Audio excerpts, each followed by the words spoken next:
Is Freddie Covarrubias, and I am currently getting my bachelor's in secondary education.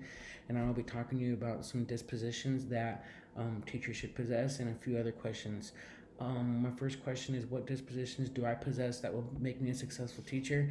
And for me, it's a few things. It's being committed to the students, number one, being responsible at work, advocating for my students, being punctual, honest, um, be dedicated, have integrity. Um, to go along with all those.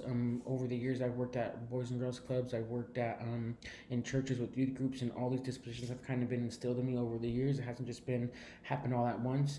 Being at the school I am, been there for 8 years. It's come a long way. Some of these dispositions I've never had. I've never felt this way. But now going back to school, being committed to my students, being dedicated to my students, being responsible for them and my staff, on time and honest, especially working with middle school and high school students. Honesty is the best one I believe I can have. When you're honest and transparent with them and they know who you are, they'll bend over backwards for you and do anything you want, whether it's learning in the classroom, being good in school, outside of school. It's good to have those dispositions and build those relationships with your kids. My next question is, what dispositions do you need to work on before you enter the classroom? Um, it's not necessarily my first year, but something I do need to work on is learning how to move on from students when I've committed all the time and effort I have to their education, to their time, whether it be in school or outside of school, and they haven't been as committed. And it's not giving up on a student. I've learned that now. It's not giving up on a student. You just got to learn to move on, because sometimes you can only help a student so much, and they need to learn to help themselves as well. I work with middle school and high school students. Mainly, I work with high school students and focusing on seniors a lot. That's what I work with too. And sometimes at that age, you got to learn just to move on, because there's so many other kids that are coming who need the help and need the time that I've committed to certain students, and make a be committed elsewhere. And it's not giving up on the student. It's just knowing that we have to move on. My next question is, what attributes should a professional educator have, and how should they behave?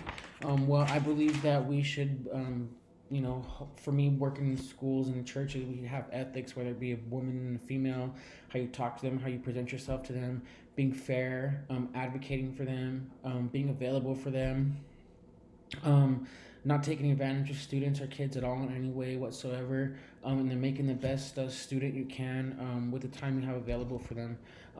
These are the standards I think everybody's teacher should hold, along with integrity, being professional, being formal, the way we dress, is all very important, because we got to lead by example.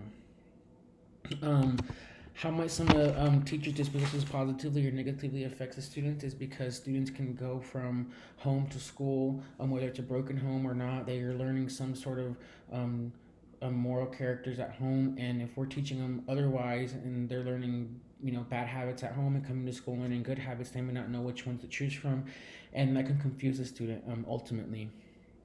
How will I uphold expectations as a professional, including codes of ethics and standards and practice? Well, I'm just going to be accountable to my students, first of all, and be accountable to my class, my staff. Um, Whether it's being accountable to my students by making rules, letting them know, not necessarily my whole job description, but what my duties are, so they can keep me accountable as an educator and as their teacher, whether it comes to education, behavior, in school, outside of school, and that goes along with my staff too, keeping me accountable to education, to things in school and outside of school with my students. Um, and this goes along too with kids making their own rules for classes. You can help them to a certain extent. They can make their own rules in classes, so they know we're all on the same page. When it's me and themselves, we're all following these rules in class, and they can be physically shown in the classroom, or written down, passed out to students in many different ways.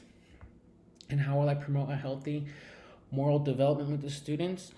Just leading by example. I think ultimately, I just need to lead by example for my kids, whether it's holding up the COE code of ethics, high education standards, the way I dress, being punctual, being honest, um, advocating for my kids. And then I think the most important thing is being compassionate, um, loving and caring towards kids, because we don't know what they face outside of schools. I personally work with teenagers now, and they come from many different backgrounds, many different schools they've been to, different homes, whether it's this or that.